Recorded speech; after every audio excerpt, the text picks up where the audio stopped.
to order, please. Councilmember Bertani. Here. Councilmember Moy. Here. Councilmember Panduro. Here. Councilmember Tim. Here. Councilmember Tonneson. Here. Vice Mayor Vaccaro. Here. And Mayor Price. Here. We have a quorum. Our invocation this evening will be led by Chris Este from the Fairfield Seventh-day Adventist Church. Thank you, sir, for being with us.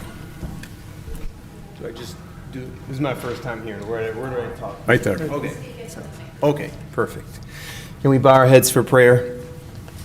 Dear Heavenly Father, Lord, we thank you for this opportunity that we can come together, Lord, the leaders of this wonderful city, come together to talk about business, Lord, on how to make this city a better place for us to live, a better place for everyone who comes in contact here. And so, Lord, I want to pray, dear God, that you bring wisdom into this place, Lord. We invite your spirit to be here, Lord, and that you give these leaders wisdom and understanding as to know what decisions to make, whether to say yes, whether to say no.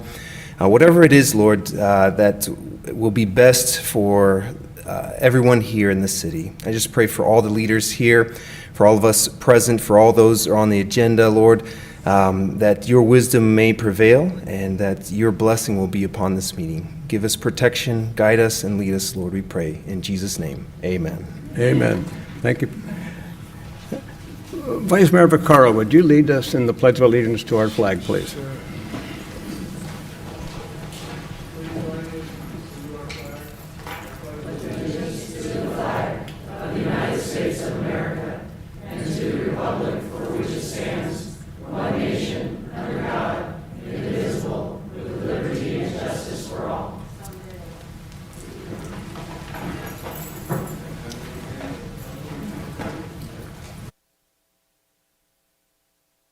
Schweitzer, you want to begin, please?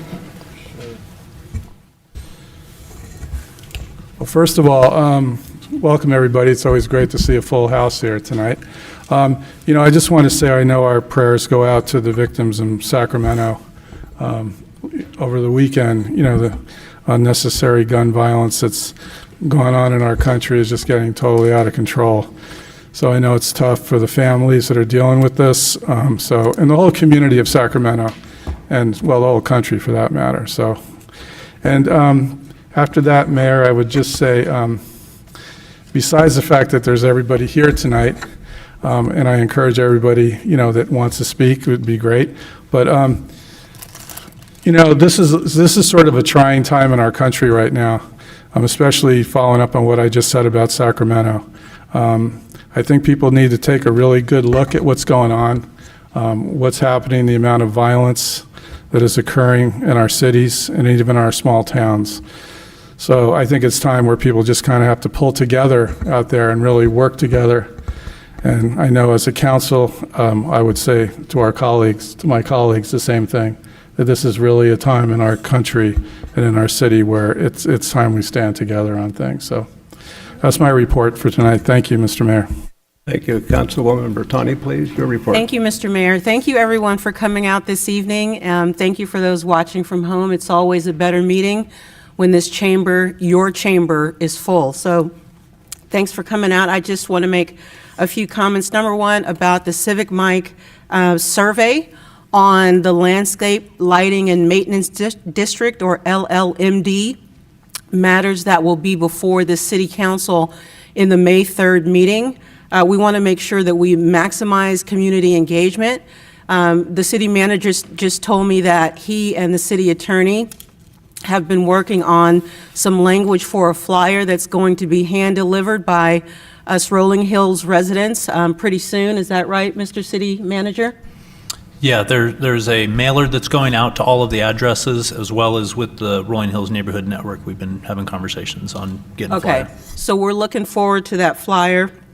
We'll be walking District 7, Rolling Hills, and hopefully District 11, which is Paradise Valley, and District 13, North Cordelia. Those are all three districts that will be before the City Council on May 3rd. So I want to re-encourage you to please take the survey. It is a very short survey. And I do want to make one comment that, notably absent from the survey is any indication as to the financial impact that the proposed loan will have on families. In other words, we're not providing the residents with kind of an estimate of what will this cost over and above what we already owe in order to pay back any loan that might be granted by the city. And I think that, at least for my household, that matters. So I don't know if there's a way that we could push that information out to the public, but it would be helpful in people making an informed decision on the survey. And the last thing I want to say on this issue is that I would like to agendize a LLMD oversight committee for this city, because if we had an oversight committee in place, the issues that we're dealing with now in terms of deficits probably would not slip through the cracks. So I'd like to agendize that issue and have a full council conversation about that. If I can ask one of my colleagues to give me a second on this to get it on the agenda. I'll do that. Okay, thank you. It'll be on the agenda. Thank you. And then finally, I received some calls from residents regarding the parolee housing on Waterman Boulevard. And I live very close to that house as well.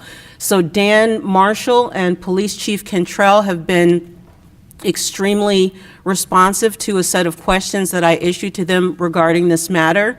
And without getting full-blown into it tonight, I can tell you that my recommendation is that there needs to be a legislative fix around this issue.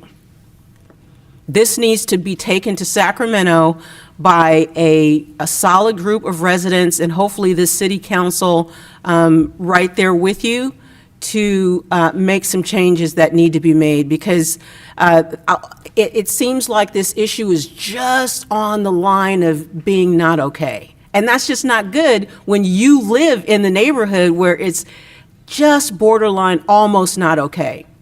So I would love to have a full discussion of this issue on the agenda as well, so that we can, as a city council and as residents who are concerned, talk about this issue on the record and make sure that we're all on the same page. And I know this is Councilwoman Moy's district, and I understand that, and I'm more than willing to join with Councilwoman Moy in these efforts to make it happen, because this actually is my neighborhood too. So if I can ask for a second for an agenda discussion on that matter as well? Absolutely will. I would like to talk a little bit about Sure. it, if that's all right. Yeah, so if it's, Just in my report. so if it's on the agenda, that'll be, I'll conclude my comments. That's my report. Thank you, Mr. Mayor. Councilman Moy, please. Thank you, Mr. Mayor. Hello to everybody. Hello, neighbors. I first want to say that I had the honor last night to sit on an Eagle Scout board. That's the group of people who cross-examine the young men and women now who, are looking to get their Eagle Scout position. And last night we did unanimously agree to have Nick Henderson. He's our newest Eagle Scout for this area, so I wanted to bring his name up. He was, wow. They always impress me, but I always learn something from them, but he was really something. He had 40 scouts working for him, including the very young ones, and it was just really amazing. Now, I did want to talk to, I see some of my neighbors are here, and I know that you all are going to want to get up and talk, and I urge you to do that about the house that has the parolees there. And I have spoken with Senator Dodd's office already, and they're willing to sit down and talk with us about law, because that's what it's going to take. I also spoke just shortly with our city attorney here about what we could do here locally to make sure at least that we know that it's going on and that it is something that all of our neighbors, everybody in the town knows is going in. Now, the Supreme Court has ruled that they can put those places anywhere. So, we don't want to go to that fight because it's already been won by them. But we can change laws. And so that's what I am looking to do, and also update our business license here so it's much more specific. On the business license for this place, he put down that it was childcare or adult care. And that was because that was, I guess, the general area that he thought it would fit. So we have to put more areas there and get more specifics, and we are working on that as well. And I agree with Councilwoman Bertani. We want to agendize this, and I'd like to see us talk about all those things that we can do and how we can do it. And also, Mr. Mayor, at that time, if we could agendize making a subcommittee so we can go at it. Sounds very reasonable to me, yes, thank you. Thank you. And then one last thing, Mr. Mayor, and this is just a little thing that I started, it's not a little thing, it's actually a big thing. And it has to do with homelessness, and it has to do with Operation Room Key, which is something the governor put forward, and then all of us local governments got involved with. And what we did is during the pandemic, we put homeless people in motels. And so they were safe in their own rooms rather than living, together out on the streets or anywhere else. Well, I've been reading lately in a Vallejo newspaper that 6 people, homeless people, died, and they were unattended. And they were, as far as contracts, one lady was dead for 3 days before they found her.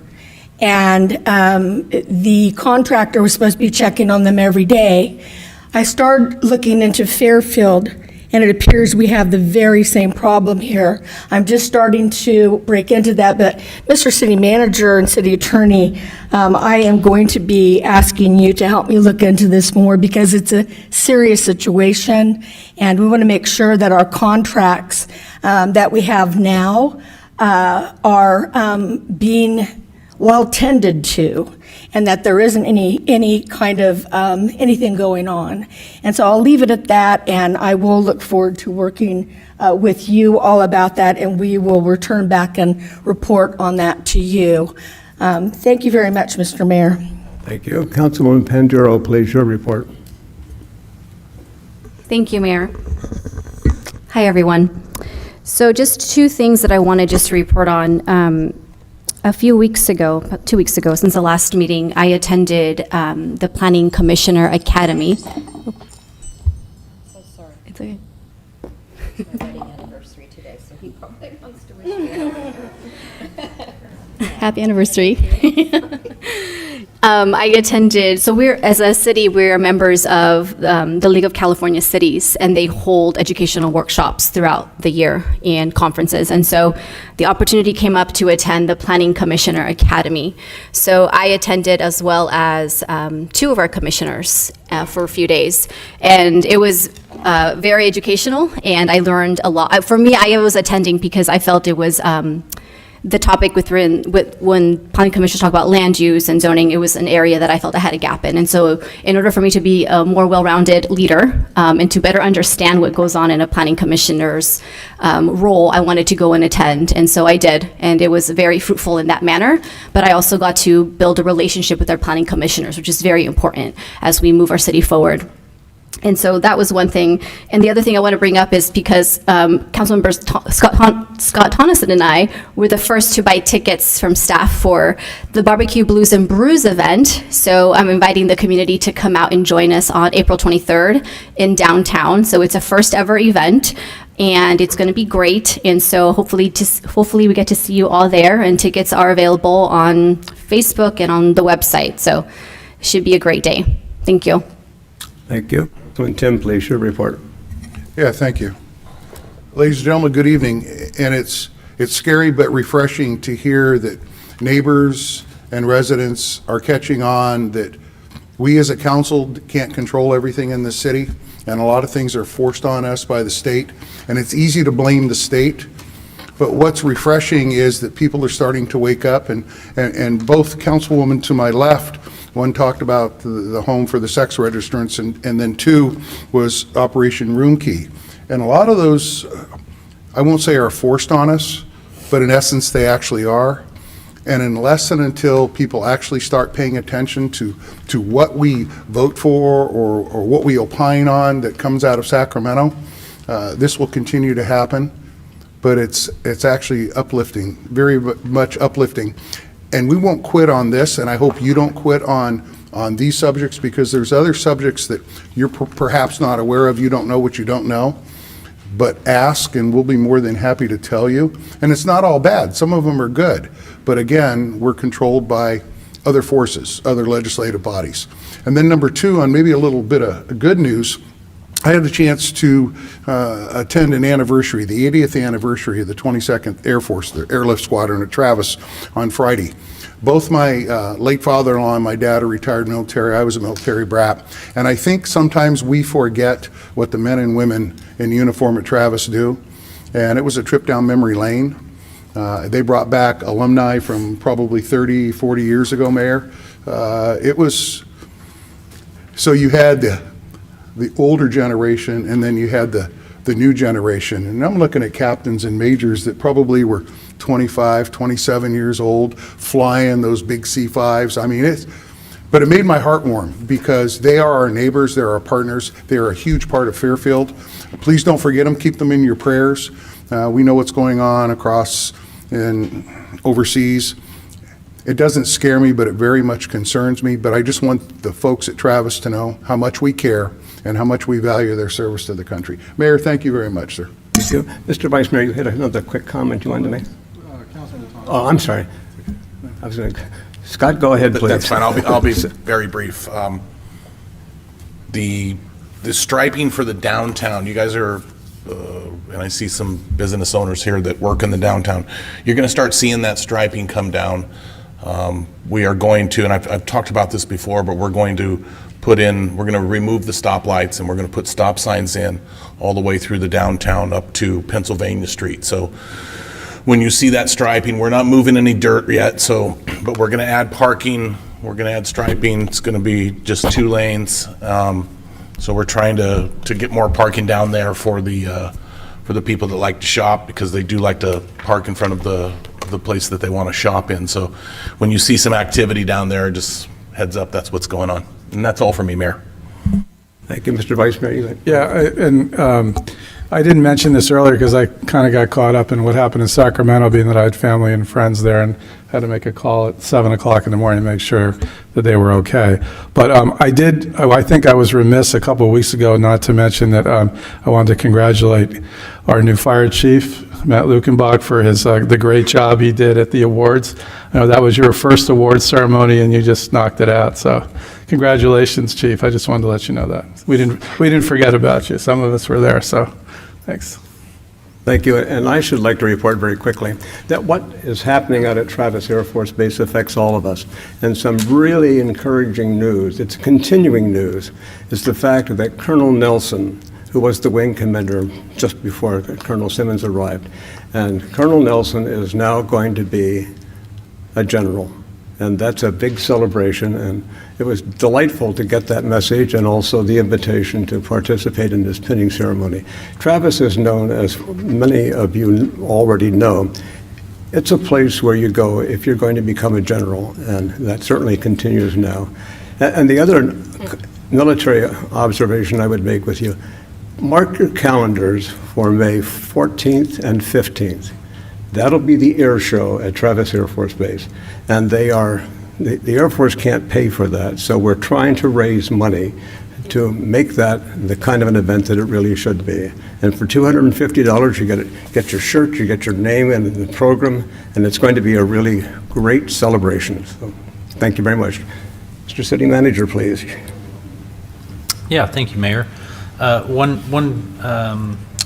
two quick items. So we have a couple of PD items on the agenda tonight, and you may have noticed our police chief is not here in the room, but she is on Zoom with us. So as those items come up, if there are any questions, Chief Cantrell is with us. I just wanted to make a note of that. And then coming up, April 23rd, from noon to 4 p.m. downtown, we've got Blues, Brews, and Barbecue event. So if anyone is interested in attending and participating at that event, you can get pre-sale tickets on the city's website. And that's it for me, Mr. Mayor. Okay. And are there any changes? Yeah, well, yes, one item, just a pull, item 15 from consent calendar, and I'll make a couple of comments about that one when we get there. Okay, thank you. And Mr. City Attorney, your report, sir. I have no report, thank you. Okay. We turn now to presentations. Madam Clerk, if you would, please. Sorry, Your Mayor, I your do have report a and short report. Yeah. I just wanted to let everyone know we have 1 seat open on the Planning Commission, 7 on the Youth Commission, and 2 seats on the CDBG Advisory Board. The other thing is I want to wish my husband a happy 41st anniversary,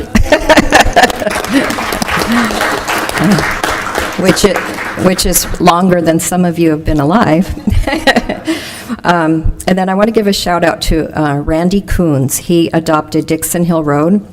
And this guy walks about 30,000 steps a day, and while he's doing that, he picks up garbage, and he does it every day, and he's been doing it for a couple years now. And he just let me know today that on Fitbit, he got the pole-to-pole lifetime miles, 12,430 lifetime miles of steps, which is North Pole to South Pole, evidently. So shout out to Randy, and I think that's it. Thank you. And presentations, please, Madam Clerk. Yes, our first presentation is proclamation declaring April as Fair Housing Month, and our presenter is Councilmember Tim.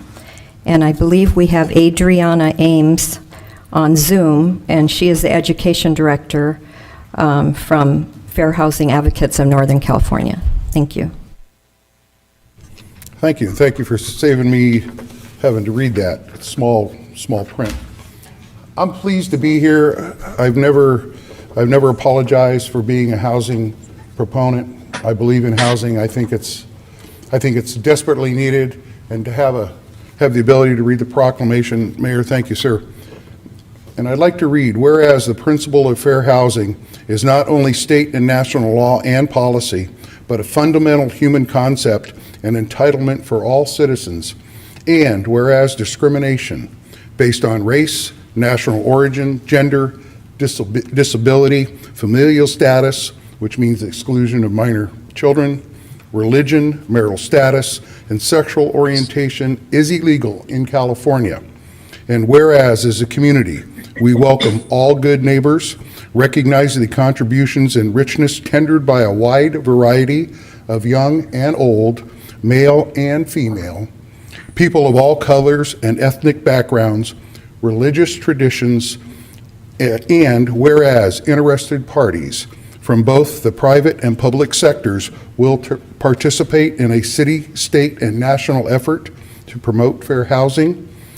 Now, therefore, I, Harry T. Price, the mayor of the city of Fairfield, do hereby proclaim the month of April 2022 as Fair Housing Month in the city of Fairfield, and urge all residents of our community to personally adopt the spirit of equal housing opportunity and adhere to the letter and the character of fair housing laws. Mayor, thank you very much, sir. Thank you for reading that. No, absolutely. And Adriana, I don't know if she can speak. She's on Zoom. Yes, I'm here. Thank you so much for inviting me to accept this proclamation. And I want to thank the city of Fairfield for the ongoing collaboration we have. We have been serving Fairfield, residents of Fairfield for since 2016. And we celebrate Fair Housing Month because housing discrimination is very prevalent in our communities. Last year alone, we served close to 2,000 individuals and families, and we investigated about 500 housing discrimination complaints. One of the main events that we host every year is our upcoming Fair Housing Conference, and I want to invite all of you present to attend. It's going to be held on April 20th, and more information can be found on the Fair Housing Advocacy Northern California website. And I want to invite all residents of Fairfield to join us in our efforts to combat housing discrimination and to affirmatively further fair housing. Thanks so much for the opportunity and the invitation. Adriana, thank you so very much. And also, I'd be remiss if I didn't thank the council and the city, because I know that you are also very, very strong proponents of housing, all levels, all areas, and I thank you very much. Adriana, Mayor, thank you. Thank you. Thank you. And our second presentation, Madam Clerk? Yes, proclamation declaring April 12th, 2022 as Education and Sharing Day. And our presenter is going to be Councilmember Moy.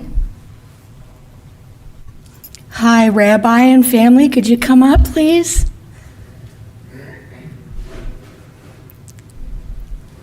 Are you making the children sit, or would you like them to come up, Rabbi?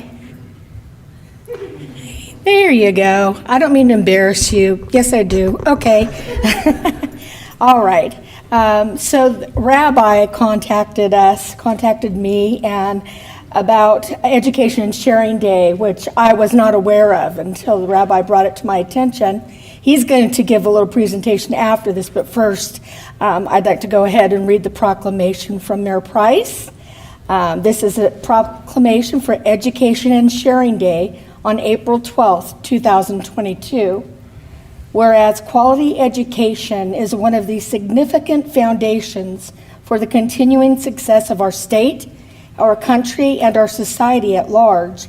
And in the city of Fairfield, we strive for the betterment of all our citizens through an increased focus on education and sharing. And whereas through providing the possibility of an excellent education for all, especially children, to gain knowledge through rigorous study, we can create hope for a brighter, kinder, and more united and prosperous future in the lives of so many. And whereas the educational system must focus on building character by emphasizing the cultivation of universal moral and ethical values that have been the bedrock of society from the dawn of civilization, including the values known as the no-hide laws. And whereas one of the leading global advocates for the advancement of education, and you're going to have to help me with this, Rabbi. There you go. That's what I was going to say. Of righteous memory, stressed the importance of moral and ethical education as a bedrock of humanity and the hallmark of a healthy society, and strongly urged that the inculcation of strong moral values reinforce education. And whereas, in recognition of the Rebbe's outstanding and lasting contributions towards improvements in world education, morality, and acts of charity, he was awarded the Congressional Gold Medal, and the United States Congress has established his birth date as a national day to raise awareness and strengthen the education of our children.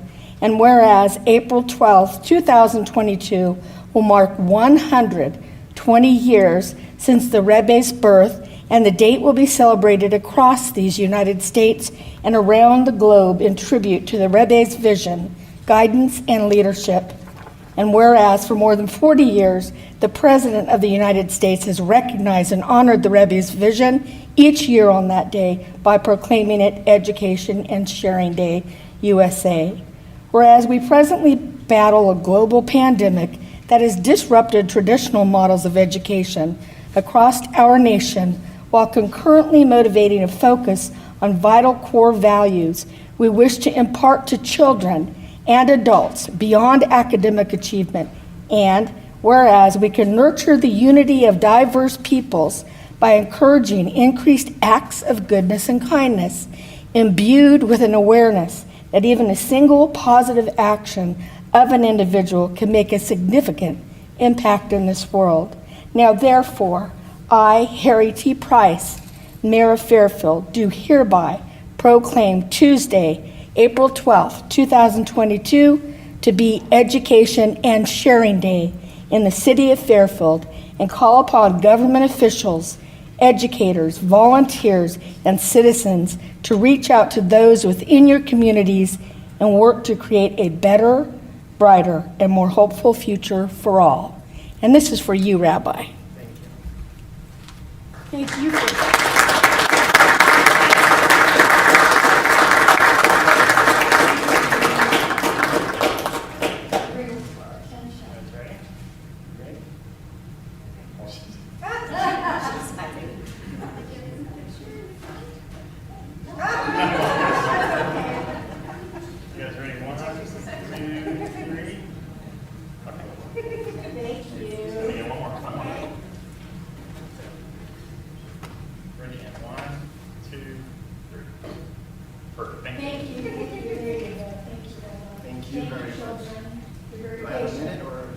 Of course. Okay, I'll be very brief. As Councilmember Moore, you couldn't have said it better. The proclamation talks for itself, and thank you, Mr. Mayor and honorable council members. This proclamation is honoring, in honor of the Rabbi Menachem Mendel Schneerson, who was born in 1902, and our local community is a direct result of his global impact that he's had. We're just one of some 5,000 centers around the world, and this year marks the 120th year since his birth. He was actually born in the Ukraine, and he came to the United States in 1941. And while he did focus most of his energy inward in the Jewish community, but he did not lose his attention from the rest of humanity. And as you said, as the proclamation says so eloquently, his focus was on education and on the importance of every individual, every single person getting the proper education, as it can make a world of a difference. Not only education in the purpose of finding a career or being able to reach a career, but the purpose of moral and ethical values, of making that as a main focus of education. And I'd just like to say that, you know, with what happened in Sacramento, many of you have talked about this, such devastation and such catastrophe, and especially what we're seeing, what's going on in Ukraine, where his birthplace was. It brings so much to the forefront of how much destruction there is going on around us, but at the same time, we have to focus on how every little single act of sharing and caring, kindness and goodness, can make a world of a difference. I'm sure many of you have seen what two teenagers can do with creating an app out in Ukraine and saving thousands of lives. And similarly, what we could do here in our local communities, it's local here in Sacramento, with the catastrophes and the devastation that goes on our streets, unfortunately. So with that, I would just like to conclude. My children will hand out these little arcs. I'll take one of them. And this is like a little piggy bank, but instead of being a piggy bank, it is a charitable box where we're encouraging children, especially the youth, every single day to make it a point of putting one coin in. And, it may seem something very small and minute that has no real significance. But the truth is, we can be there to preach to our youth, but more than that, we can act as examples, doing it with them. And this is in the shape of an ark, like Noah's Ark. We talked about the Noahide laws. ARK stands for acts of random kindness. Unfortunately, we see acts of ruthless, of random devastation. If we make it a habit of showing our children of doing acts of random kindness, that will change the world one person at a time. And if you think about it, ARK actually can stand for acts of routine kindness, making it a routine act. So with that, I think if we can hand it out to every one of the council members, we have a coin for you to place in a ARK, and that will decide to give it to a charitable cause, whether to help out the homelessness that's going on, or education, or any other good acts of goodness that's out there, which I know there are so many of them. So I'll ask my children to hand out an ARK to each one of you, and you can give them a coin, and that will be a wonderful beginning of doing a good act here today. And Rabbi, would you be kind enough to introduce your children to the Fairfield community, please? Yes, actually, this is my son Mendel. He is 10 years old, and 11 years old, sorry. When you have 8 children, it's hard to keep track.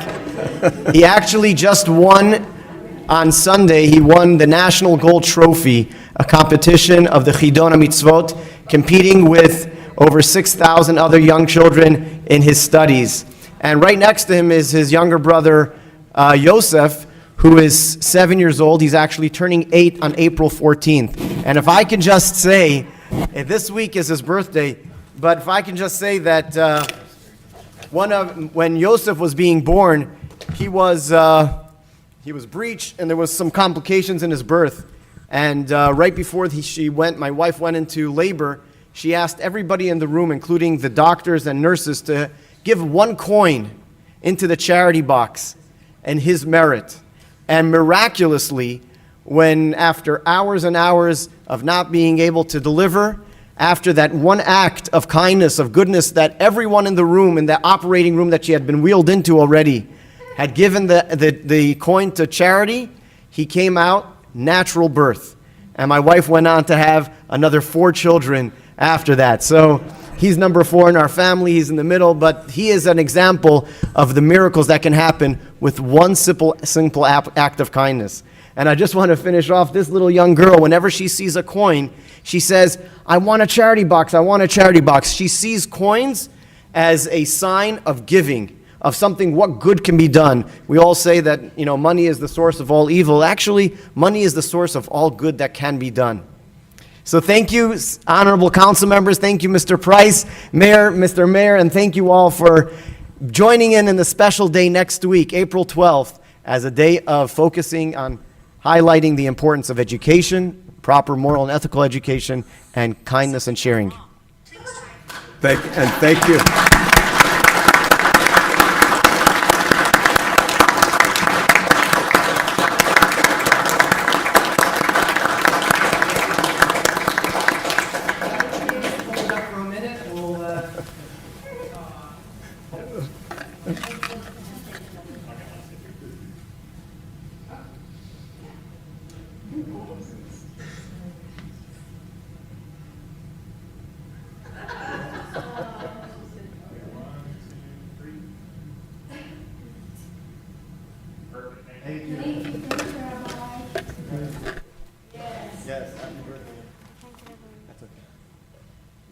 And we turn now to public comments. Madam Clerk, if you would, please. Yes, persons wishing to address the City Council on subjects not on the agenda but within the jurisdiction of the council may do so at this time.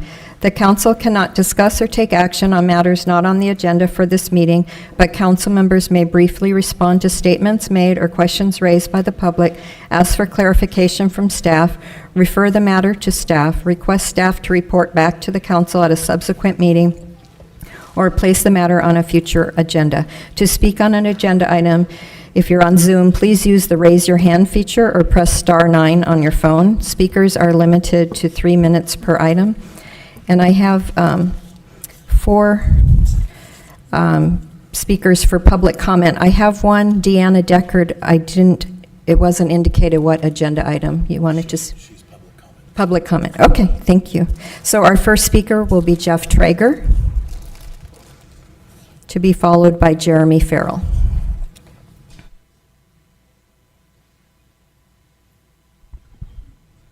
Wow, that was great. If I would have known the rabbi was going to be here, I would have worn my yarmulke. Mr. Mayor, members of the City Council, tomorrow night, this is what's going on at the Downtown Theater in the next couple of months, but tomorrow night's the Solano Winds Community Concert Band will be performing. This Saturday night, we have the #1 Rolling Stones tribute band, the Unauthorized Rolling Stones. On the 20th, we have the production of Cats, and on the 1st of May, we have the world-famous children's choir, Voena. And if you haven't seen these kids perform, they've been all over the world, and you should come and see this. That'll be on the 1st. And then coming up, we have Paula Poundstone. And I don't know if you know who she is. She's a great, great comedian. She just sold out the Leisure Theater last week. And on a personal note, I want to say that I was very honored to be able to help put on a fundraiser for Ukraine, Doctors Without Borders, where we raised $30,000 at the Empress Theater.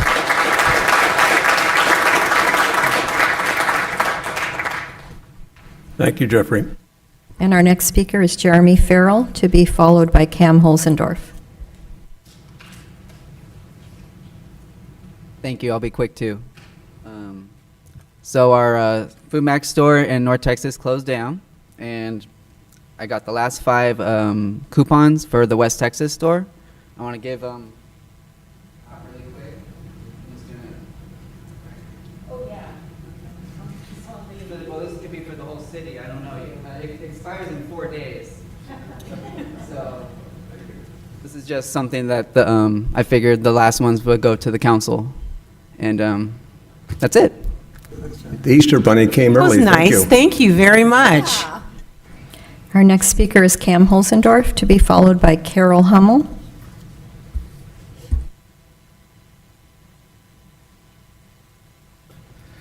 Good evening, Mayor Price, Vice Mayor Vaccaro, City Council, City staff, and everyone in attendance in this beautiful council's chamber.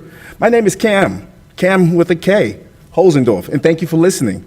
I'm here to speak on behalf of Ledgewood Creek in Fairfield, California, District 2, that will continually be used as a dump site if the citizens of the Campaign for Change didn't use our best efforts to keep Ledgewood clean. Let me highlight some events at Ledgewood for you. First, Councilmember Tonneson visits Ledgewood Creek and is able to assist with the cleanup efforts. Since then, no mayor or council member has been to Ledgewood Creek.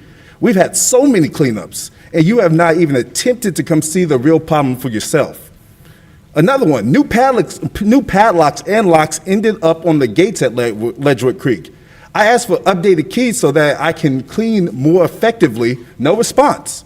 Same goes when I asked for trash bags as of late. Next, Public Works is assigned to clear out houseless encampments at Ledgewood behind Walmart, behind Target and Home Depot, but failed to clean up the residual trash in the jurisdiction of being on Fairfield land, not Caltrans land or state land. Councilmember Moy, in her gaslighting antics on social media, promised to get the Campaign for Change more trash bags and to execute cleanups. As we know, it didn't happen. And hence why we are asking for donations to fund our own trash bags, which is a breach of our Adopt a Street contract. Along with trash not being picked up on the agreed pickup day, this problem is a powder keg that keeps on happening. Is it me, or does it seem like you guys choose who you pick to serve and help? You know, I'm kind of discouraged seeing this amazing city that I love so much being trashed with another trash island. This is what we did on March 26th. We cleaned up on Fairfield land, the Ledgewood Creek place. If you guys don't know what Ledgewood Creek looks like, this is what we do. We clean it up. A week later, after the wrong cleanup or the pickup of the trash cans, this is what we have now. If you notice, we don't have the white Adopt a Street bags. These are our black bags, all littered there. The trash that we picked up back in the same area. Any leader who hears a person in need will be there for them, no matter friends or not. Any leader who sees a consistent problem will be at bare minimum provide a credible solution or offer to help. Simply, I'm not getting any of that from you, except for Karen and Rick. I'm very discouraged, disgruntled, and disappointed with my leaders in this city, the city I love. And Cam, would you conclude, please? We need help to successfully keep Fairfield clean. Let's start by agendizing this matter so we can begin a dialogue. Thank you. Thank you.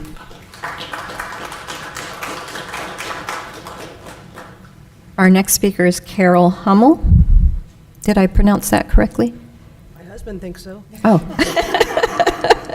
Okay. Sorry. Hello, City Council members, Mr. Mayor, and David. Almost all of you know me, and for many, many years. And I am not here to talk about golf today. Not. But I obviously just came from the beautiful Rancho Solano golf course before here.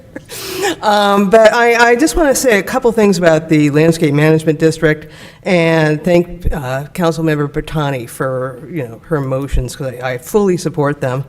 I just want to say to the citizens of Fairfield, you all know this, so I'm not really talking to you. I'm talking to the people. There's quite a lot of information that the Public Works people are trying to get out there. They have hours and hours of videos that just came out on email yesterday. And it's the December 21 City Council meeting, which was the first time I heard that 3 of the land management districts, or landscape management districts, were out of money, of the 11 in the city. And then there was a public outreach over 2-hour, which I watched. I was emailing, Councilman told me I have to take a break after 1 and came back. And then there was also the March 1st council meeting, which was well over an hour. So it was like 5 hours. I watched all these meetings and got information because I live in the Rolling Hills district, which is woefully underfunded and basically out of funds. And we know that the city came up with a creative plan, thank you, Mr. Gasway, for a $400,000 loan, which is a lot. It's a lot to think about, but there's 1,000 homes. So, over 5 years, what is that? $75 a home. And that's what we have to think about as residents is, do we want to have in this area of time where the minimum wage went from, $8 to $15 in just a couple of years? The governor of our state has mandated that no more gasoline-powered mowers, blowers, any trimmers, anything. I don't do it myself, so whatever you have that's gas, it has to be battery. And these guys have to buy all these battery charged things and the equipment to charge them up overnight. So guess what? The cost of landscaping has skyrocketed beyond what the assessments have dictated, and they are old. They are from 1990. So I encourage, because I've talked to my neighbors, I'm sorry, I have 28 seconds, I hope I can run over 10. Would you let me, sir? Okay. But, they don't want to read this. They don't want to watch 5 hours of video. So hopefully we can get this condensed and our citizens will look for it because we will have to vote on this. We will have to have a 51% approval in those 3 districts. And really, Rolling Hills is the big one. Green Valley and Paradise Valley are much, much smaller. But to get a 51% of people to vote to increase what they're paying in taxes, and I will tell you the last thing, and then I'm done. I'll only be 10 seconds over, I promise. But I paid $212 since 2003 when our house was built. This last year, it went to $250, which is the maximum. Now, what is that, $20 a month? For all the land in Rolling Hills, which if you saw it, it is, I don't know how many acres, it's probably 20 acres, 25 acres. It's huge. And we get a lot of value for that. So I just want to say thank you for all you're doing. I know you're doing your most, but the people have to know what this is because they have to vote. Thank you. That's it. And our last in-person speaker is Richard Creighton. Oh, I'm so sorry. Deanna Deckard was next. I apologize. Thank you, Scott.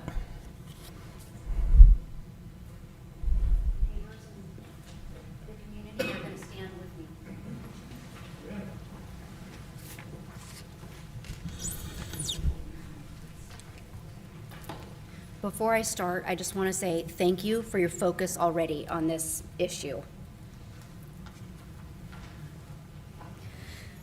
Good evening. My name is Deanna Deckard. I am here to speak this evening in regards to the disturbing placement of a halfway house for paroled sex offenders located at 2969 Waterman Boulevard, run by Elda House.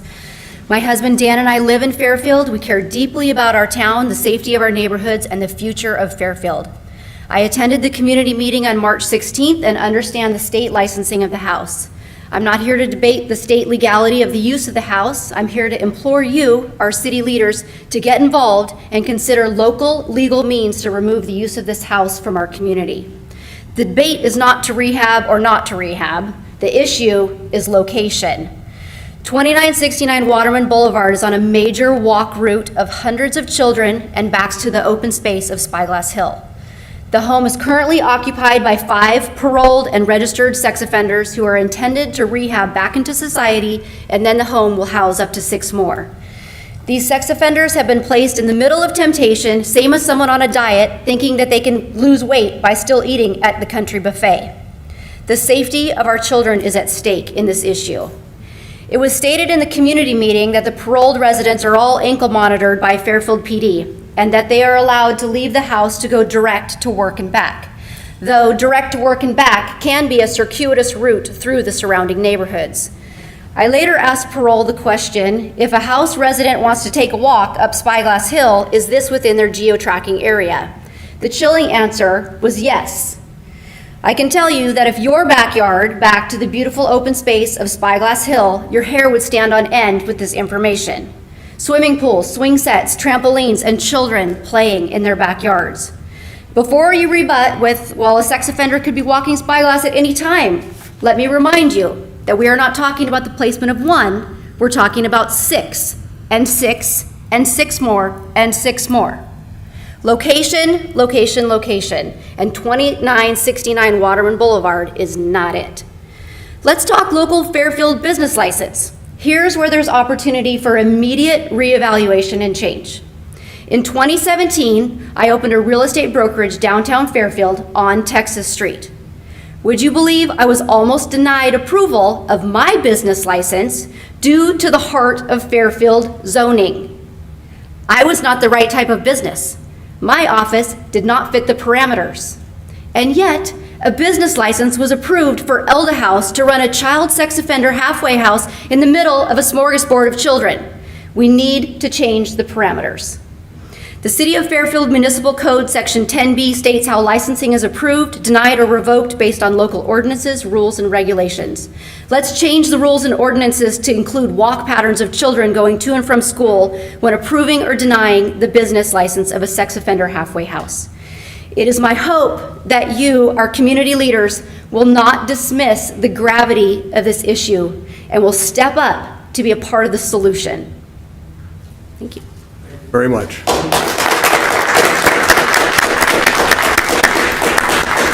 And now our final speaker, Richard Creighton. Very similar. Richard Creighton. One minute, Councilman please. Kim, go ahead. Mr. Mayor, and this is obviously to our city attorney, when they talk about local licensing, because we absolutely agree. But I don't want you to think, walk out of here not knowing the answer to the question.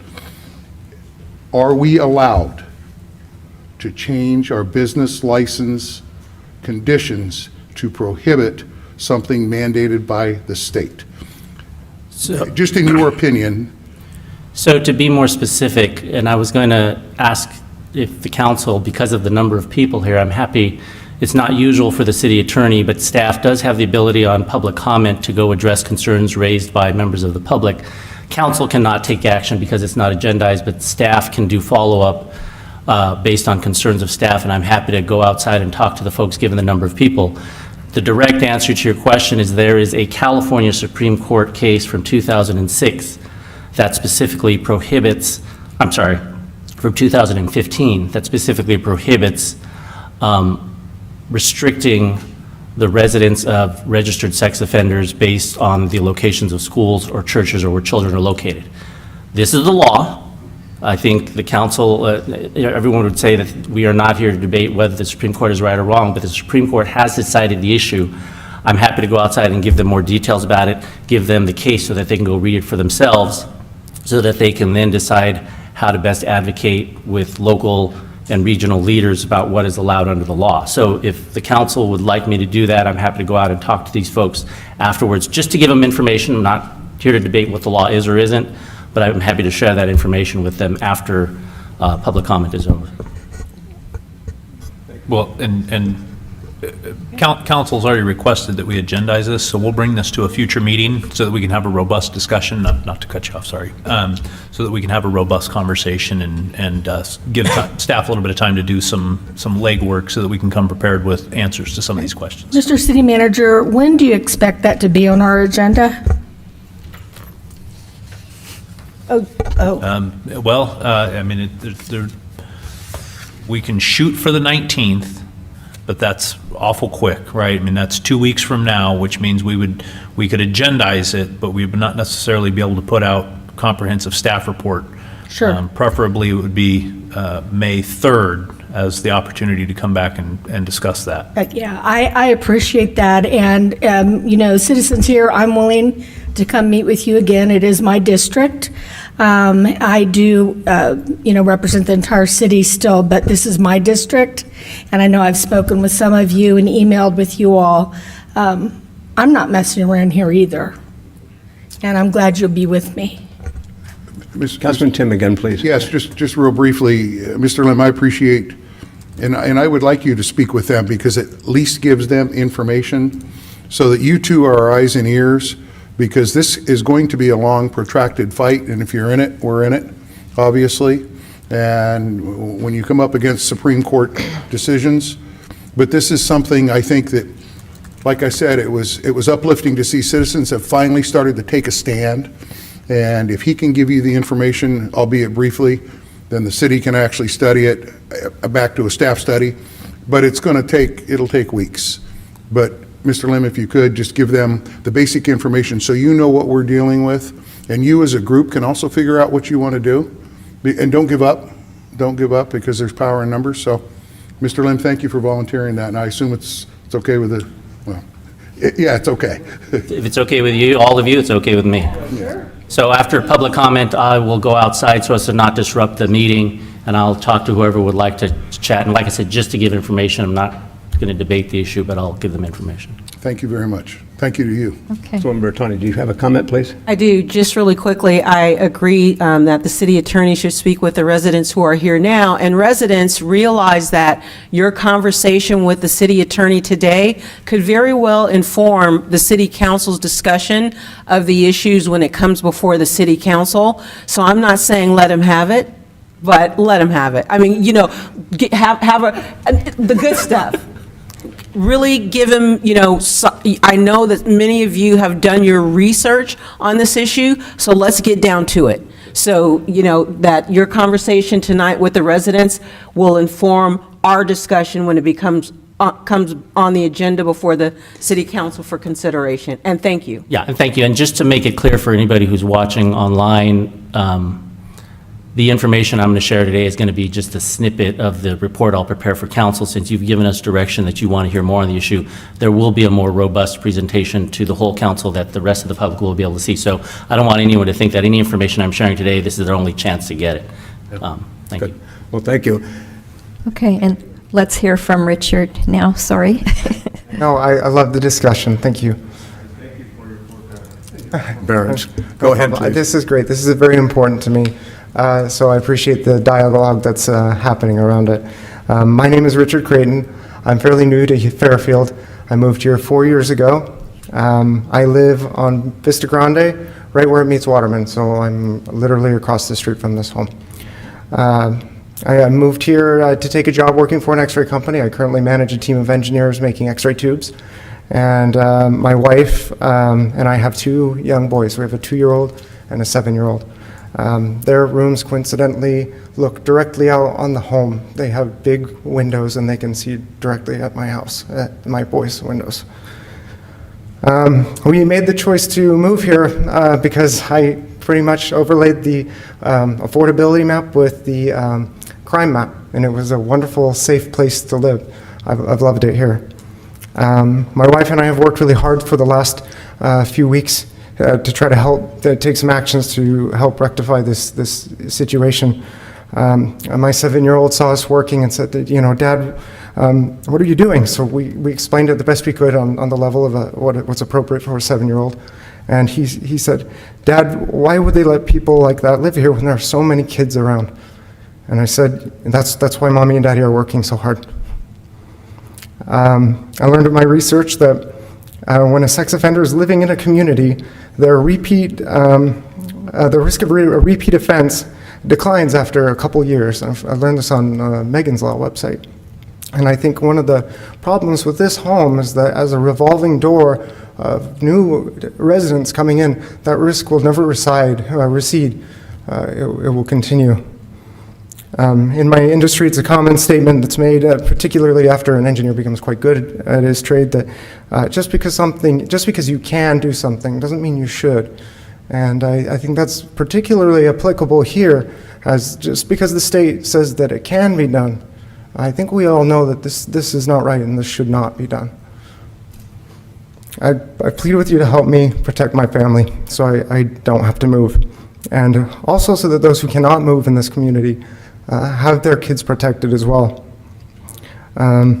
We hear about Amber's Alert, we hear about Jessica's Law and Megan's Law, and I hope that this isn't too long of a protracted process. I think we need to move quickly so that the laws and actions that are taken do not bear the names of the children that are victims in our community. Thank you.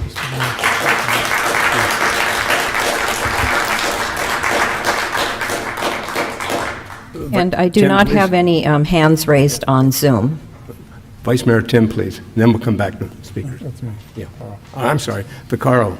Okay. Yeah, Mr. Mayor, and thank you, everybody, for speaking. You know, my daughter actually doesn't live too far from there, and she's been talking to me quite, I won't say the word, but she's been talking to me pretty heavily about this. We've been talking about it. I would tell my colleagues, I don't know if this is maybe an issue that we could bring as a special meeting. Okay, and the reason why I say that, because when we have a council meeting, this meeting probably should go on for more than just, you know, half an hour. And then that also takes away from everything. If there's other people here on other issues, this probably should be a meeting dedicated to this specifically. And maybe it does need to go on for a couple of hours because I think we need to hear from more people. You know, we've all received emails. We've all talked to a lot of people. Like I said, I've talked to a family member who's very concerned, you know, because I have 2 young grandchildren who live near there. So I don't know how my colleagues feel, but I would be up for a special meeting on this one issue because we really are getting a lot of comments from people and a lot of really strong comments and good comments, and I feel what you're saying. So I don't know how you Mr. feel Mayor? about that, Mr. Mayor. Is there Thank you, consensus Mr. to Vice do Mayor. that? I don't have a problem with it, but I do believe, I know it is, we just heard it here, that we need to get things done quickly. And getting a special meeting set up is going to take a few weeks also, I think. But I could ask the city managers, is that correct? Okay, well, that wasn't my intention. Oh, I know. No, okay. No, I'm not saying that you're, no, not Okay. at all. But we do need to move along. I am moving along with Senator Dodd's office, and I'm happy to meet with you guys if you guys want to join me, and we'll get on a call with them, because we're going to get things moving here, and the city is too. I'm open for that. I just want us, I'm not going to, I know none of us are going to stand still, but this is urgent. So whatever you can do, and I agree with you, Mr. Vice Mayor. Yeah, I would just say whatever, the quickest we can get it on, that's all. And if it's a special meeting, let's do it. If not, if it's a council meeting, let's do it. I just thought it would be a real focus if we could do it quick. But, okay. Madam Clerk, we come back to you. Any other speakers, please? Oh, I was just saying that there are no hands raised on Zoom, so we don't have any more public speakers.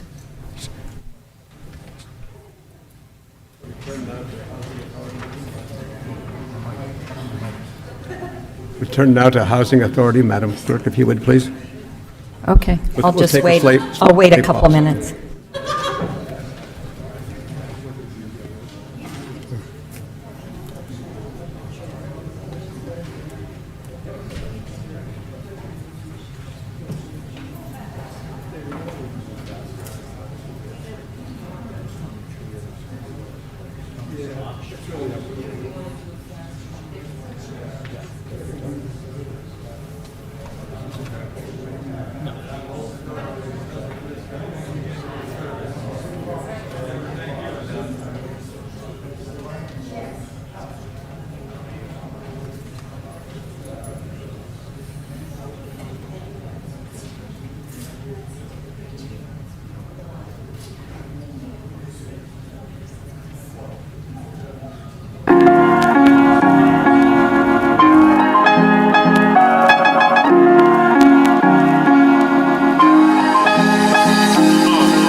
Meeting of the Housing Authority? Yes. Okay. The holding of a joint meeting of the City Council and Housing Authority entitles the council members to receive additional compensation of $35 for attending this joint meeting, and I will take roll call. Commissioner Bertani? Here. Commissioner Moy? Here. Commissioner Panduro? Here. Commissioner Tim? Here. Commissioner Tonneson? Here. Vice Chair Vaccaro? Here. And Chair Price. Here. Thank you. You have a quorum. And on the consent calendar, all matters listed on the consent calendar are to be approved with one motion unless a member of the authority or the public requests that separate action be taken on a specific item. Been moved by Councilman Tim.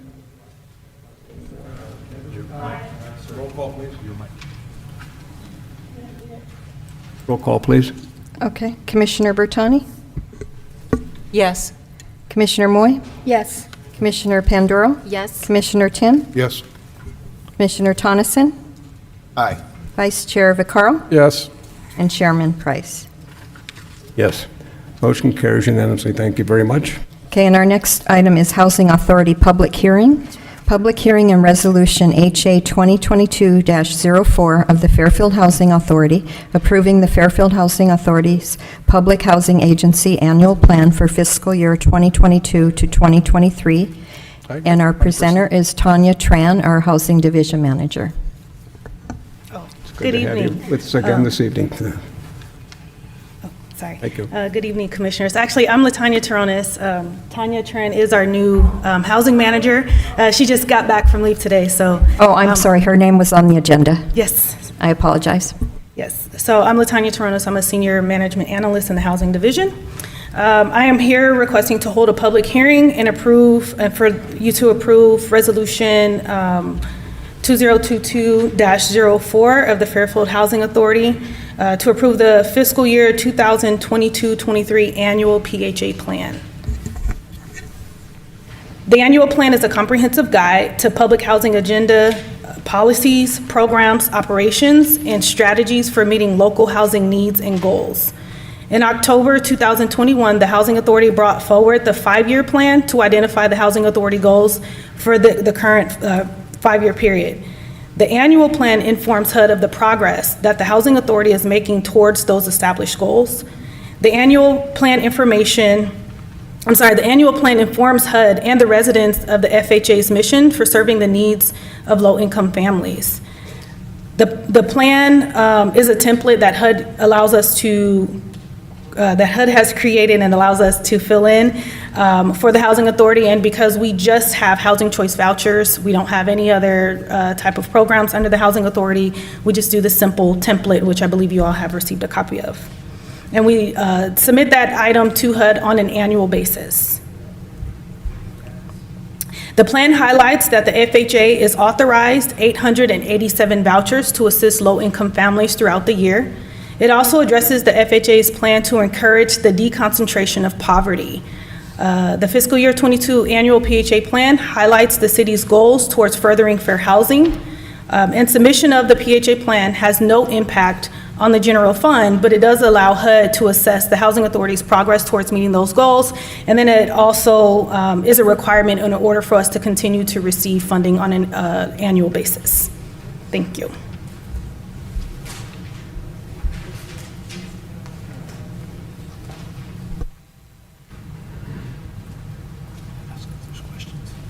Are there any questions?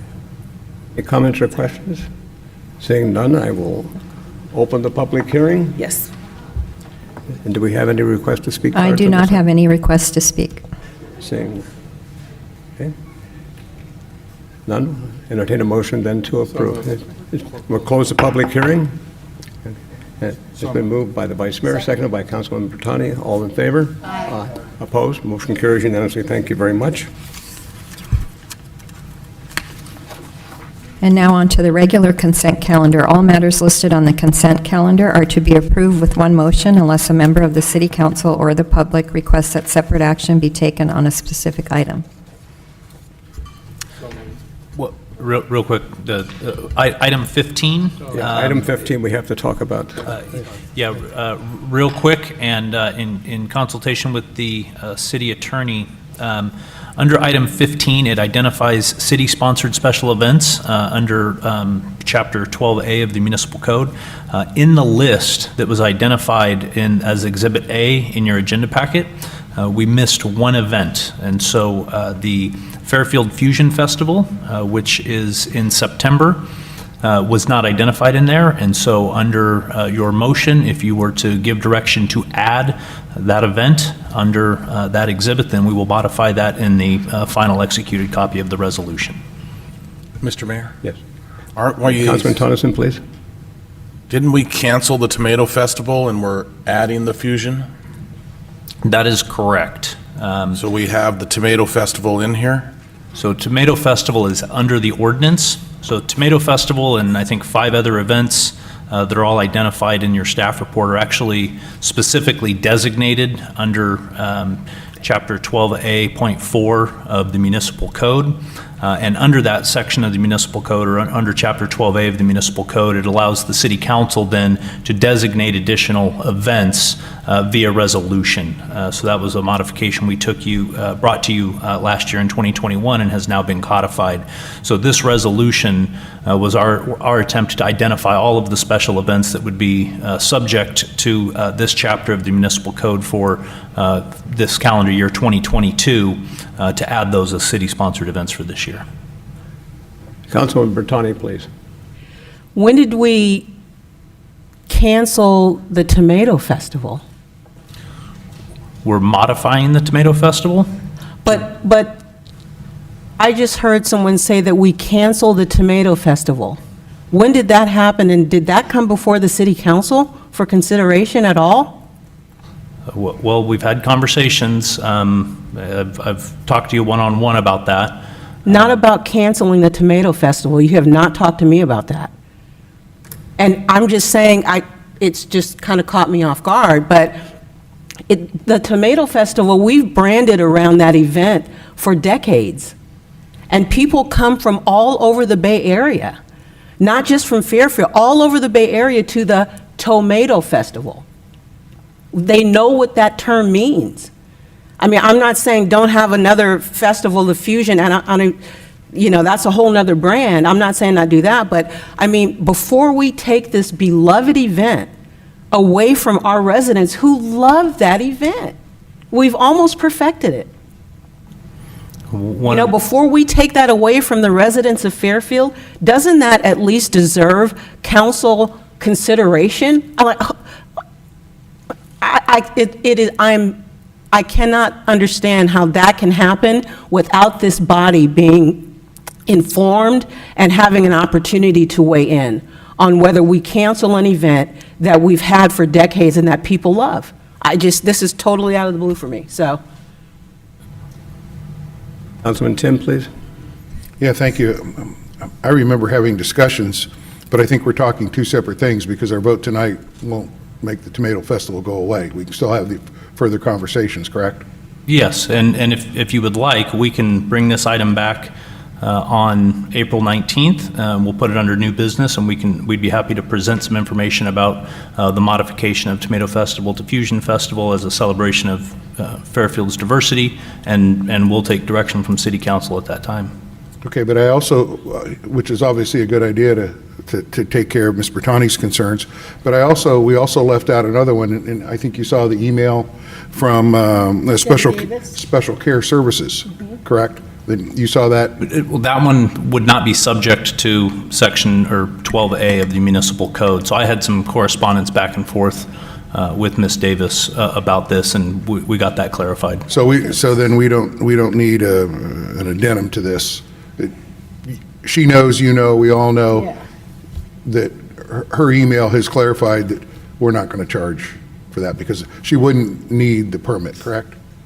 Yeah, I think in that email, in that instance, the costs weren't related to the permit anyways, because for what they're doing for that summer camp, that wouldn't be subject to a special event permit anyways. Okay, yeah, I just wanted to clarify that. So basically, two different situations, one with the Special Care Services, and you've explained that, and now obviously we've opened up a new can of worms that we can talk about on the 19th.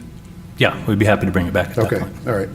Can I move that we just remove this from the consent calendar and talk about this Yeah. at the next city council meeting, so we do it nice and Yes. clean? Yeah. That was going to be my suggestion, Okay. too. Yeah, we're going move to that we agendize take it on up. the. Yeah. I'm On the sorry. 19th, yep. On the 19th. All right, thank you.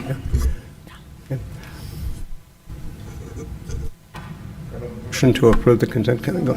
It's been moved by Councilwoman White, seconded by the Vice Mayor. All in favor? Aye. Motion carries unanimously. Thank you very much. We go to new business item number 21, please. Thank you, Mayor. Resolution 2022-71 of the City Council of the City of Fairfield affirming support for an age-friendly community. And our presenter is going to be Councilmember Moy.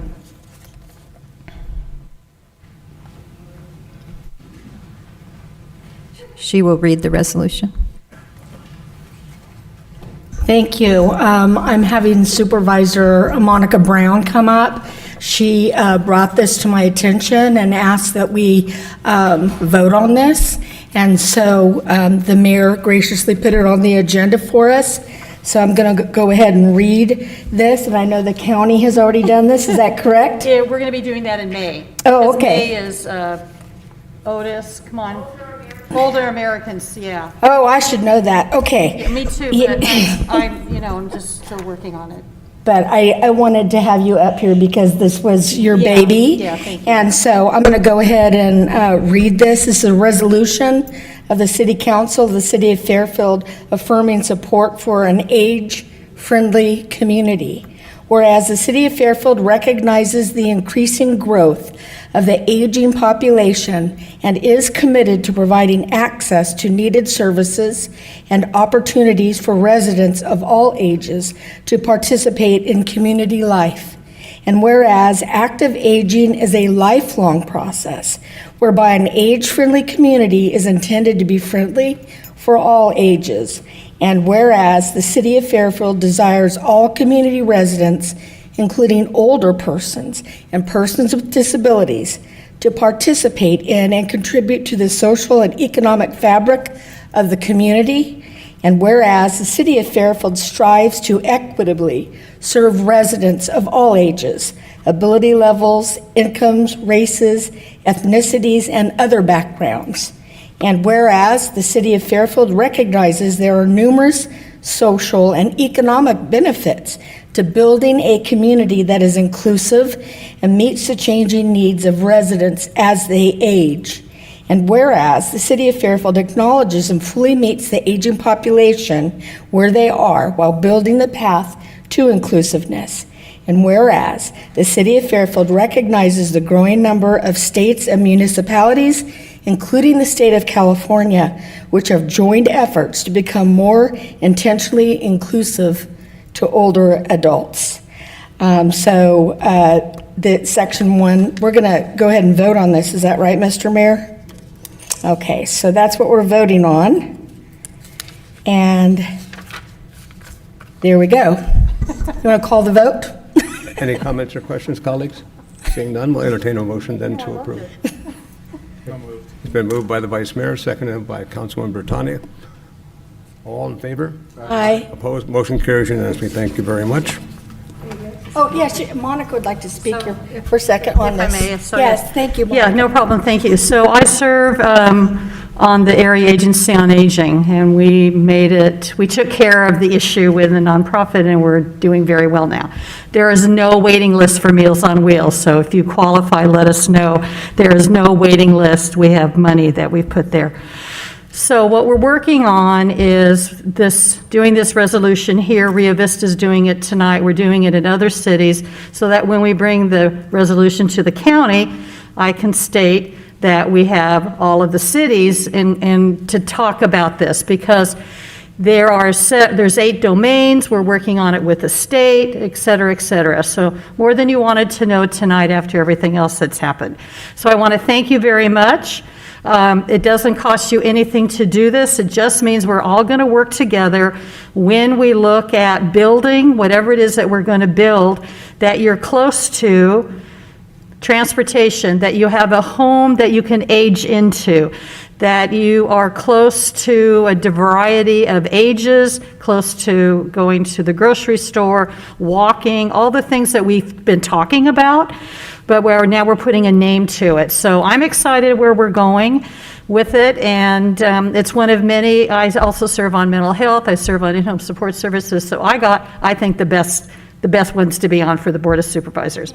So I thank you very much for your time. And Kat, I reached out to Kat, made it happen. I think, like in a half hour, it's happening, Monica. And I thought, oh, yes, that's who I want to work with, because she makes that happen. So anyway, so thank you very much for your time. I appreciate it. Thank you, Supervisor. Thank you. Item 22, Resolution 2022-72 of the City Council of the City of Fairfield adopting a council policy for council member hosted roundtables for Channel 26, and Resolution 2022-73 of the City Council of the City of Fairfield adopting a council policy for council member hosted town hall meetings using city resources. And our presenter is Anna Giles, our new assistant to the city manager. Thank you. Good evening, council members and mayor. The items before you tonight are two resolutions that would adopt two new policies for council members, providing guidance on two new forms of council engagement. The first resolution and policy provides guidance on roundtable discussions hosted by city council members that would be filmed and aired for Channel 26, and the second resolution and policy would be for town hall meetings hosted by city council meetings utilizing city resources. These policies are being presented tonight as guidance. We've received an increase in requests for these forms of engagement, and currently we have no guidelines or policies. A goal about these policies is to ensure that there is equal access to city resources and city staff for any requests that we have from city council members for these forms of engagement, as well as to make sure that there's no misuse of public funds. These policies would not preclude you from conducting any additional outreach and engagement throughout the year which does not use city resources, and it does not preclude council members from attending community events or forums. These policies also would not limit the engagement and outreach that staff would be conducting throughout the year for any city initiatives or projects led by city staff. As these are council policies and would provide guidance for you and your colleagues, I'd like to turn the discussion over to you for any feedback that you might have, or if you'd like to adopt them as they are written tonight. I'm also happy to answer any questions about either of these policies that you might have. Comments or questions? Councilman Bertani, please. Thank you, Mr. Mayor. This is unprecedented, and I think a bad idea, because what it's doing is it's limiting town hall meetings to one town hall meeting a year for each city council member, where any level of resources from the city is required. If we ask someone from the police or fire, or whatever the issue may be, this resolution, and I just want my colleagues to be clear that this would limit us to one town hall meeting a year, and I think that's ill-advised. I don't know why we need to do this now. We have never had this kind of limitation. I do agree with the moratorium during election years, that once the filing period opens, no town hall meetings using city resources, no Channel 26 forums using city resources from the day that the election period begins to the day after the election. 100% I agree with that. But to limit our engagement with the city because of resources, we're engaging the people who pay you, who pay us, who provide the resources. And so I don't think that it is fair, I don't think it's warranted, and I know that it's unprecedented for us to do this. I mean, I don't think that you've had an overrun, that the city has had an overrun of city council members, coming and saying, I want a town hall meeting every week. That's not a problem. So in a way, these resolutions kind of fix a problem that doesn't even exist. I mean, so to limit me from reaching out to Rolling Hills, to Paradise Valley, to Gold Hill, because those three communities, by the way, have very different issues, very different needs, very different concerns. But one time a year, that's not going to facilitate me maximizing my engagement with my constituents, the constituents who we as city council members report to directly. So I'm really hoping that my colleagues will see it likewise, but I think this is ill-advised. If it becomes a problem, then maybe we can address a problem that actually exists. But this problem today does not exist. So, I think we're putting the cart before the horse, and I want to have full engagement. And we even talked about this at the retreat, at the recent retreat, where we said, let have the council members have quarterly meetings on a consistent basis as a united front out there engaging the community. This policy would prevent that from happening. And that's something that we discussed at our policy-making council retreat. So I agree with the moratorium during the political years. I 100% disagree with limiting our access to the people who fuel this budget and who pay for every single one of us to be here, pay for every single light to be on, pay for every single thing to be done. Those are the people we need to be listening to. Any other comments, colleagues? Councilman Boyd, please. Thank you. I have a question about the town hall meeting restrictions. And I agree that there should be a moratorium. Of course, we've always done that.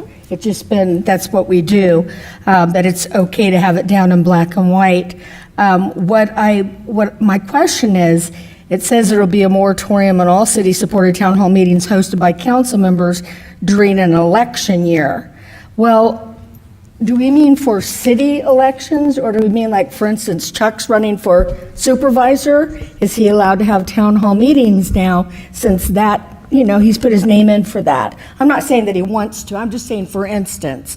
Because that's not clear here. It's not clear at all.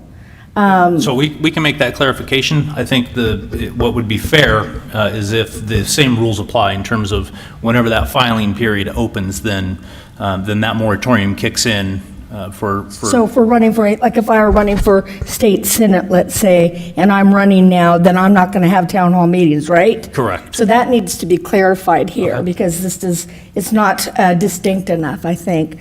And then the other thing is that I agree with Councilwoman Bertani. What is this government for? We're here to serve the people who don't always show up here because they have a lot going on. We are their voices.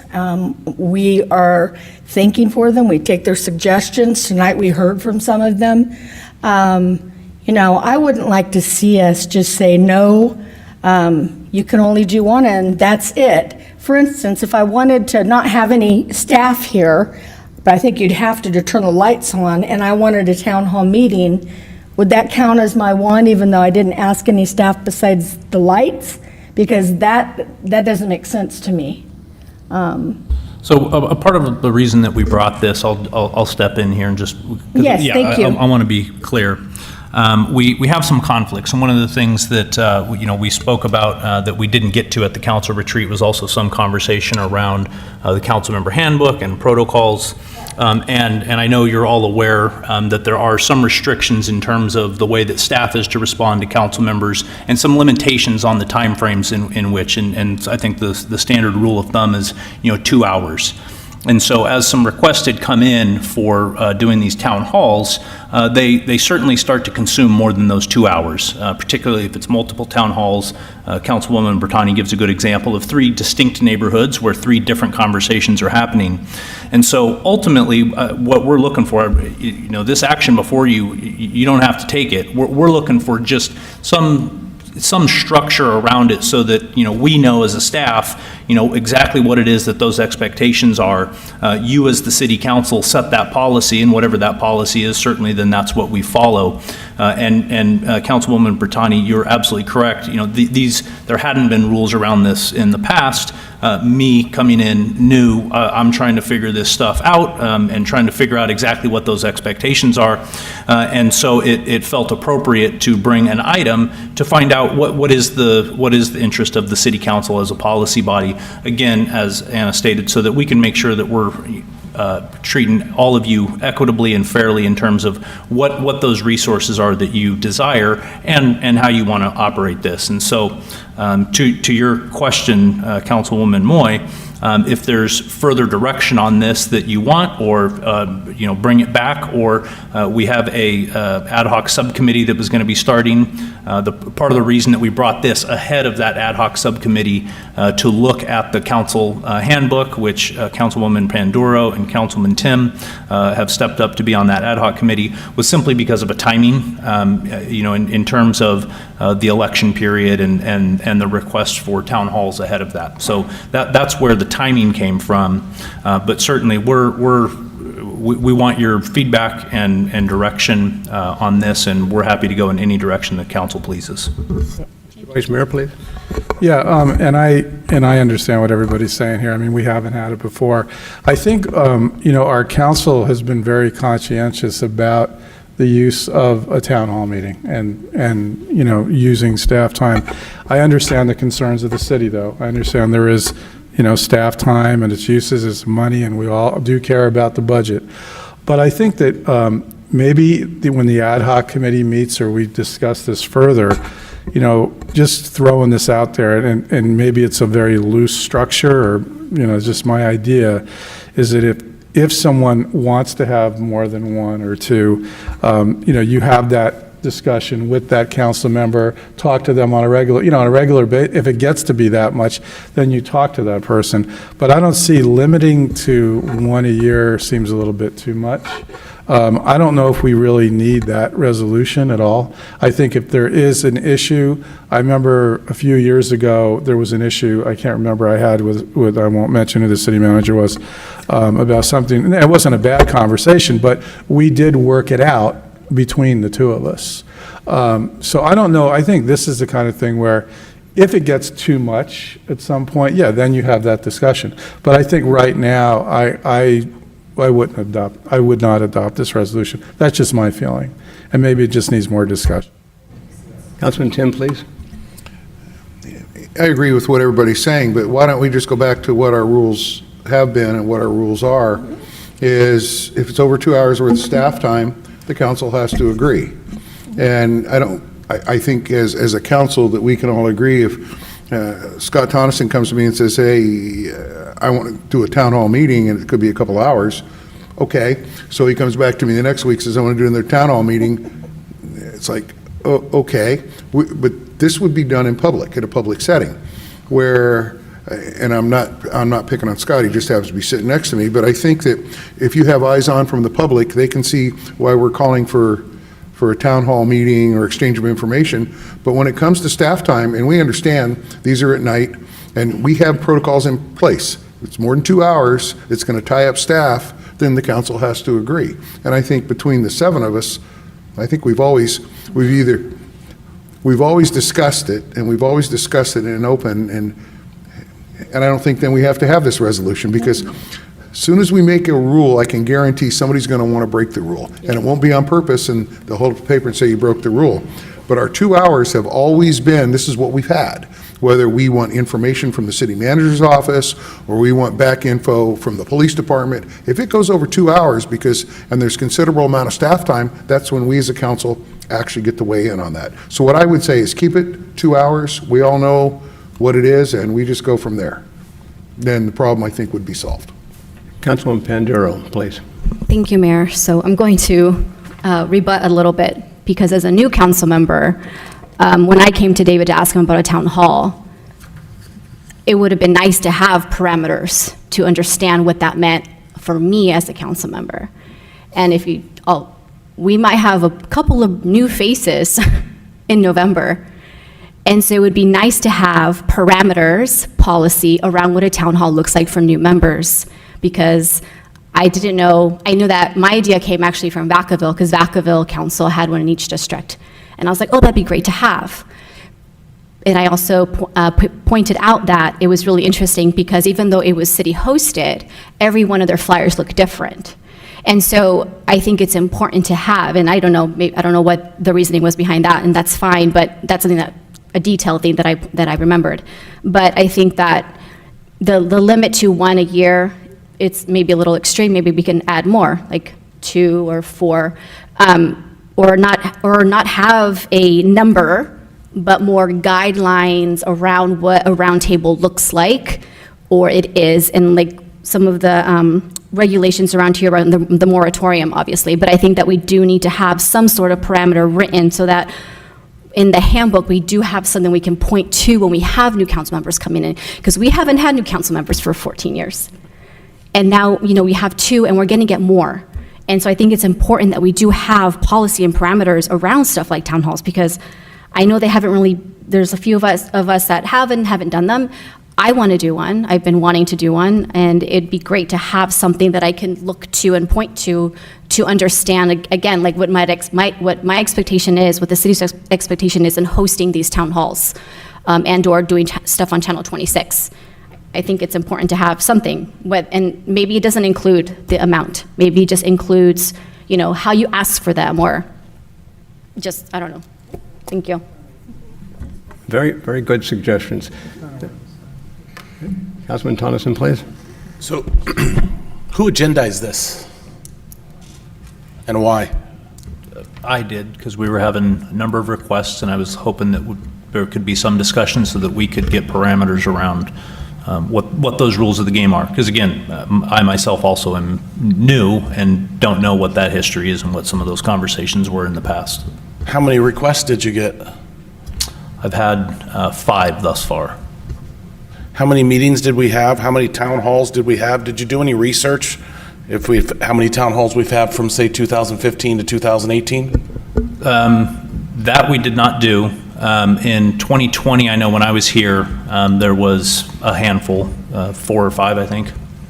So it seems to me like we're trying to solve a problem that doesn't exist. But so my other question is, David, you have the ability, because you've told me this on more than one occasion, that if somebody comes to you, a council member comes to you, you have the ability to overrule the 2-hour rule. So I'm with Chuck. Why don't we just leave that in place? You do have that ability, correct? Yes, we have that ability. You have that ability. City manager has that ability, correct. So anyways, I'm going to be a no vote on this, so. Councilman Bertani, please. Point of clarification, what ability are we talking about here with you have the ability to overrule a 2-hour rule? What does that mean? So I think what Councilman Tonneson is referring to was in the past there was a situation where there was research work that was done by staff related to some of our data on homelessness, and that took over 2 hours, but was also data that, as council has talked for the last couple of years since I've been here, was one of the highest priorities, and was data that we also then shared with the entire council once that body of research was done. And so that was research that I had requested staff to do in response to that request, because it was data that I myself, especially stepping into the role as interim city manager, thought was valuable for me to start understanding better exactly what our response to homelessness had been. Okay, so that means that you as the city manager have the authority to say, okay, staff, you can research further more than 2 hours on this because it's relevant to a key policy of the city. Correct. Okay, that's what I wanted to clarify. And that's always been a reasonable approach that's been taken, too. Part of the difficulty, I think, is the result of our going to 7 districts. And that has changed things in so many ways that are not always that obvious. But nevertheless, it places a great burden upon the city manager and how he chooses then to use his staff to meet the needs of the council. So. And I understand that, but at the end of the day, I think my perspective is the exact reverse of that. We're not talking about using city resources to do something extraneous. We're talking about using city resources so that the city council, who is elected by the residents of this city, can directly engage with our residents. That is in our org chart, that's at the top of the food chain. They are it. And anything that impairs my ability, within reason, like Chuck said, I mean, Councilman Tim said, if it becomes a problem, then we talk about it, like the Vice Mayor said. If it becomes a real tax on the city staff, then we talk about it, and we talk about it in public. But that being said, the way our org chart reads, the people come first. And we are, the elected people, directly engaged with our constituents. And that really lightens your burden as a city manager, it should at least, and city staff, because we're being able to filter issues that matter on the ground in these key locations, in our districts. So, I just, once again, close my comments by saying the people should come first. And we should do everything in our power to utilize the resources they provide for us to make sure that their voices are represented up here on this dais. Thank you. Any concluding comments? Mr. Vice Mayor? Yeah, I think everybody agrees that we should just scrap this tonight, so, yeah.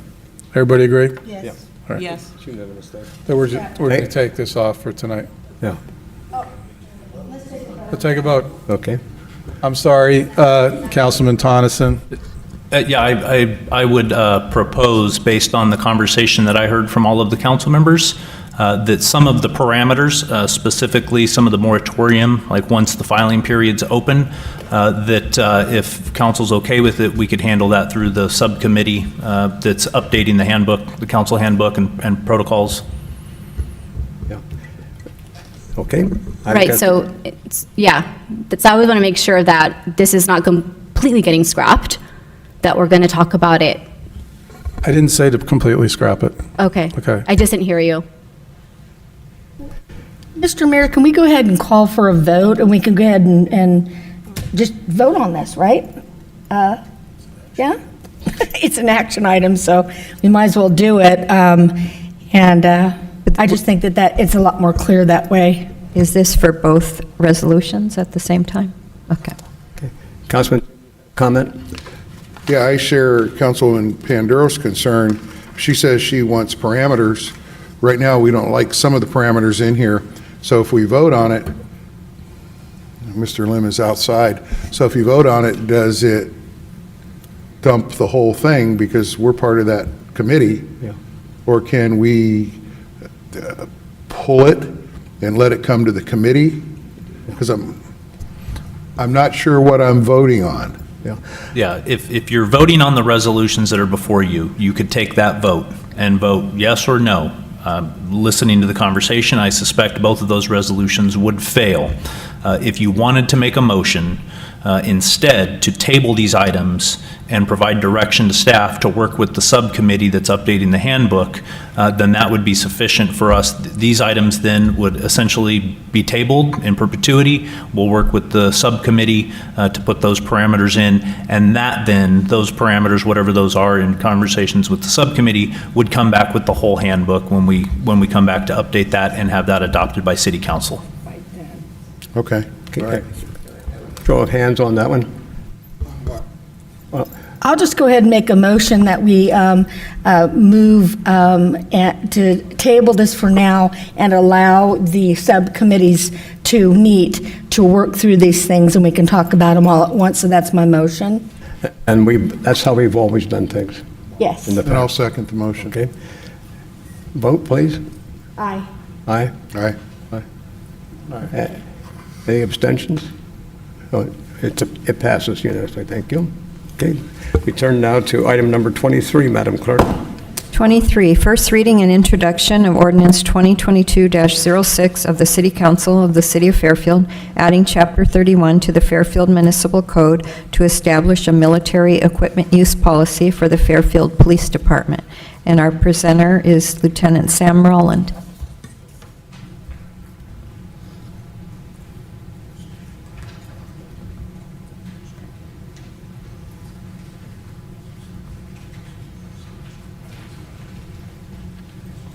Hello, Mr. Mayor, Council. I'm here to present on proposed city ordinance 2022-066 related to adding Chapter 31 to the Fairfield Municipal Code to establish a military equipment use policy for the Fairfield Police Department. So I'll jump right in. So the reason that I'm here today is because on September 30th, 2021, the governor signed into law Assembly Bill 481. And essentially it provides restrictions on certain specialty equipment that is maintained and used and deployed by police departments. It designates certain pieces of law enforcement as military equipment and also requires the adoption of a military equipment use policy via city ordinance. And so that's why we're here tonight. I'll go through our equipment with the Fairfield Police Department. Although we are listed with the 1033 program, we have not purchased or received any surplus equipment from the military. The police department has specialty equipment in its inventory that was recently designated by AB 481, but it's manufactured by civilian companies and acquired only to improve the safety of the community and police officers. This equipment's been acquired over the course of many years, and it wasn't until September 30th it was actually formally designated as military equipment. The purpose of using special equipment is to de-escalate, increase standoff distance, which increases our time and gives us more options, and also increase safety and preserve human life within the city of Fairfield. Some of the items that are in Policy 711, which is proposed, Lexipol Policy 711 within the police department, and also outlined in Assembly Bill 481, are things like less lethal 40 millimeter launchers or pepperball launchers, less lethal shotguns.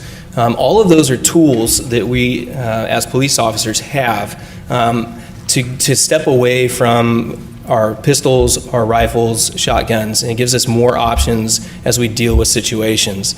These have been acquired through the years through numerous incidents, numerous trainings, law enforcement expos, symposiums that many of the members have attended, and we've researched them carefully and thoroughly, and that's why they've been brought into our inventory over the years.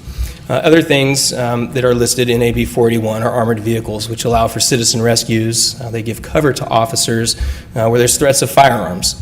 They also allow for on-scene deployment of specially trained crisis negotiation team officers, so they can be close to the situation, but also behind armor. It allows them to de-escalate situations involving dangerous weapons. UAVs are also listed, unmanned aerial vehicles. We use those for a number of reasons in the police department, not all of them related to tactical situations or critical incidents. Some may be searching for missing persons. We've used them for response to fires, and we've used them for traffic collision investigation, and then also to use them to gain a vantage point when looking for potentially armed suspects. And it prevents an officer from having to do that work on the ground, potentially being in close proximity to someone. I'd like to talk a little bit about the emergency services unit within the police department. That is our SWAT team, our mobile field force team, the crisis negotiations team, and our technical support team.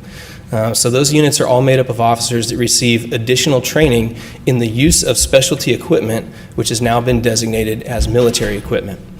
The majority of the equipment that we have at the police department that is now being designated as military equipment is used by the emergency services unit. The special equipment is necessary to safely complete the mission of ESU with the overall goal of reducing harm to the community. So these are special tools for jobs that require them. The team I mentioned earlier does train more than the average police officer who would not be part of emergency services unit. So each team trains monthly, and our SWAT team trains twice a month. They go to additional specialized training that incorporates not only the use of the equipment that we're talking about tonight, but also the decision-making process related to that use. So how and when this equipment is used. We use them as de-escalation tools, the units themselves, and the specialty equipment assists in providing information and options for officers in the field. It allows for our deployments to most of the time end peacefully and to avoid any loss of life. The patrol division also uses specialty equipment. Specialty equipment on patrol is extremely beneficial for situations that occur rapidly without notice, no pre-planning, and the officers use that equipment to give them another option. So our officers drive around with specialty equipment in their cars, generally less lethal tools. So it gives them an option of using something other than a firearm. Patrol officers have access to 40 millimeter impact launchers, pepper ball guns, and also rifles. Rifles are an unfortunate reality of the situation of law enforcement in America today. We see many active killer, active shooter events. The rifle provides high accuracy with increased standoff distance, and that gives a benefit to the officer for safety and also to the rest of the community. We do respectfully ask that the council certify and approve of the continued use of the safety equipment that we have. It's outlined in our policy 711, as well as further explanation in the proposed city ordinance, chapter 31. We do find that the equipment is necessary to our department's mission, which is with reference for human life and the highest degree of ethical and professional conduct. The police department, while working in partnership and is guided by the Constitution, safeguard lives and property of the people we serve, enforce the law, and reduce harm to make our communities safe for all. That is our mission, and we believe that this equipment is necessary to safely complete that mission. Comments or questions, colleagues? Councilman Moy, please. Thank you, Mr. Mayor. Thank you, Lieutenant. That was a good presentation. I just want to say that I'm glad that we know about some of this equipment, but I think really that it's unnecessary for this to happen. I know that you have to do it because state law says so, but I just think it's a bunch of lots of work that you don't really need to do. I would like to make one comment to you, and that is that, in the future, when we have a shortage of rifles, that we bring it to us as soon as we can, because all of our officers should have those rifles. They need them. You need to have a long gun in there. The streets are just not what they were even 10 years ago. So that's all I would ask, and I'm glad to see this here, and I'm sure that this council will approve this. Thank you very much. Thank you. Mm-hmm. Any other council comments or questions? Excellent presentation. Thank you very much. Thank you, Mr. Mayor. Do we have any public comments on this item? I do not, and there are no hands raised on Zoom. So bring it back for a count. Moved by Councilman Moy, seconded by Councilman Tonneson. All in favor? Aye. Motion carries unanimously. Thank you very much. We turn then to our next item, please. Last item, 24, first reading and introduction of ordinance 2022-07 of the City Council of the City of Fairfield, amending section 1215 and 1215-1 of Chapter 12, Article 1 of the Fairfield Municipal Code, changing the 48-hour no-return time frame to 30 days. And our presenter is Lieutenant Josiah Jacobson. Good evening, Mayor, Council, City staff.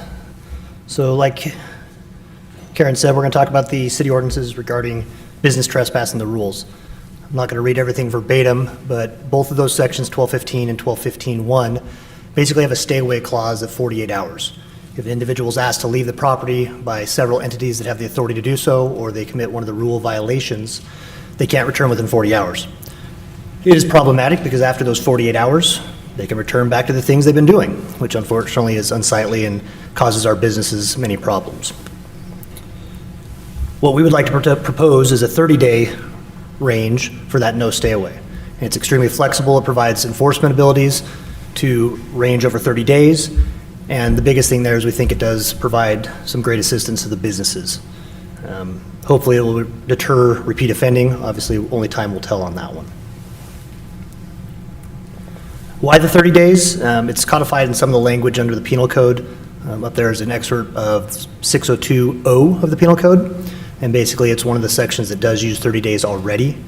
Something to note, many of the penal codes that we deal with actually will not help us in the business arena. All those trespass codes are only for locations that are not generally open to the public, and that's where our business trespass and rules city ordinance fills that gap.